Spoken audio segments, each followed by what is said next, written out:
ქმრის მკვლელობის ბრალდებით დაკავებული 25 წლის თეკლა გერსამიას დედა ამბობს, რომ მისი შვილი უდანაშაულოა. ქალის თქმით, ახალგაზრდა კაცმა დანით თვით დაზიანებები მიიყენა და გერსამია მის გადარჩენას ცდილობდა. გერსამიას ბრალი ოფიციალურად დღეს წარუდგინეს. მას 20 წლამდე ან უვადო პატიმრობა ემუქრება.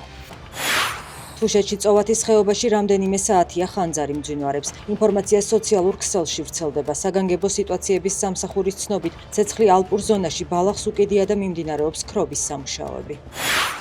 თქვენი მამაცობა და შეუპოვრობა ბევრს აღაფრთოვანებს. მინდა იცოდეთ, რომ ამერიკის შეერთებული შტატები პატივს სცემს თქვენს ბრძოლას, პატივს მიაგებს თქვენს მიერ გაღებულ მსხვერპლს და სჯერა თქვენი მომავლის. ამ სიტყვებით ულოცავს დონალდ ტრამპი უკრაინას დამოუკიდებლობის დღეს. კიევში დამოუკიდებლობის ღონისძიებას პირადად ესწრება ტრამპის სპეციალური წარმომადგენელი.